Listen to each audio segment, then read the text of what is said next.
Hey guys, welcome to episode 2 of Faces. I don't know what I'm gonna call it actually, but it's basically tweaking faces with Photoshop.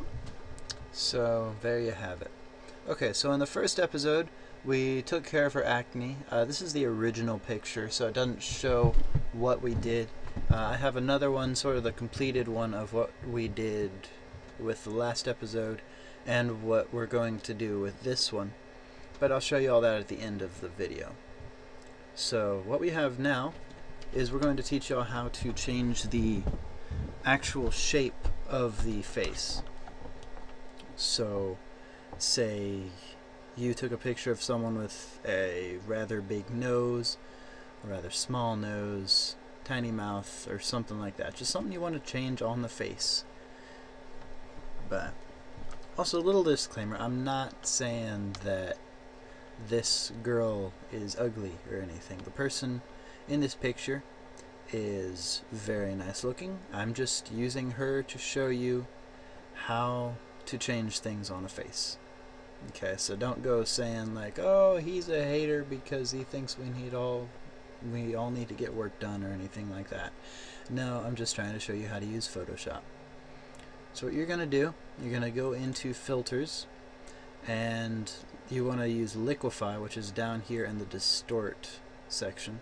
So just go to distort and down to liquefy. That'll open up a separate panel, and you have several options here. You have warp, I think that's what it's called. Yeah, warp.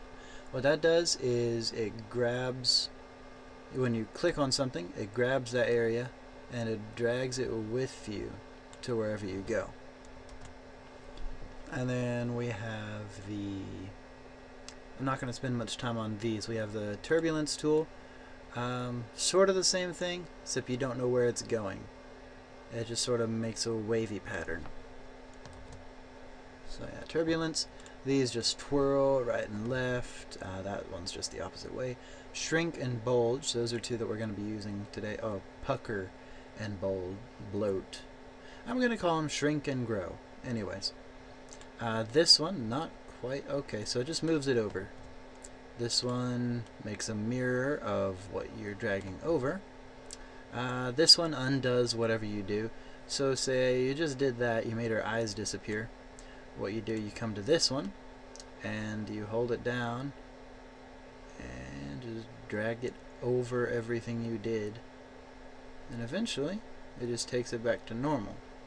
It's a lot quicker, just do the revert button. Or Control Z. Control Z is your friend. And zoom and drag. So what you're going to do first, we're going to come in here with the warp tool, and we don't want it on very high pressure. You want the pressure just around low mid 30s. So I have mine on 34. You're going to you can change the brush size depending on what you want to do. Usually a bigger size is better for the warp tool, because if you just drag one little speck of something, it's going to leave a crack. And that's not good. So what I'm going to do, I'm just going to come in here and sort of move the face around. That was a bit more than I wanted. So just Control Z and try again. And it's best if you do this on a computer that has a mouse, because trust me, the touchpad on a laptop, not very good if you're doing something that needs a steady hand. So there's not really much I need to move around on this picture, so that's all I'm gonna do. I'll leave the eyebrow that way. That's all I'm gonna do on this one. I just sort of aligned the cheek, whatever you want to call it. So that's all I'm gonna do with the warp tool on this one. The warp tool and the shrink tool, and I guess the bloat, I'm going to call it grow, the grow tool, they can all actually be used in a good picture to help you lose weight in the picture. Don't try to use them for real life, it doesn't work. But anyway, so now moving on to the shrink tool. This is for if you have something on the picture that you think is a bit too big. So in this case, I'm going to go with a nose. You do not want to just hold it down and drag it around, because what that does is it shrinks stuff. That doesn't look good. So you're going to go back to the original. You want to just click and hold it down for a split second on the target area. Just go around the edge of it. Go around the edge of whatever you're trying to shrink.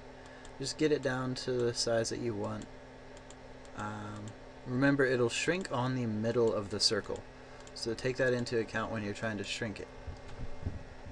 Okay, so we have that done. Took her nose down a bit. So now moving on to the grow tool. Something that you always hear is guys think girls are cuter if they have big eyes, Bambi eyes. Everybody wants Bambi eyes. So this is what you do with that. You go to the grow tool, make sure it's roughly the size of the eye, and again just click and hold for a split second. Be very careful with this, because what you do to this one, you have to come over and do to this one, so that it doesn't look like she's just bug-eyed on one side of the head. It sort of looks like that here, so I'm gonna shrink down that a bit. I don't know, just alternate between growing and shrinking until you get the right size. Shrink down the eyelid a bit, because there we go. And then another thing, big lips. Everybody goes for big lips, so we're gonna just sort of bump them up a bit. So there you have it. So that's our face shape change. Just a little picture. This is before we did everything, and this is after with the acne removal. This is after. So before, bigger nose, smaller eyes, smaller lips. After, smaller nose, bigger eyes, bigger lips. So this is what we have right now.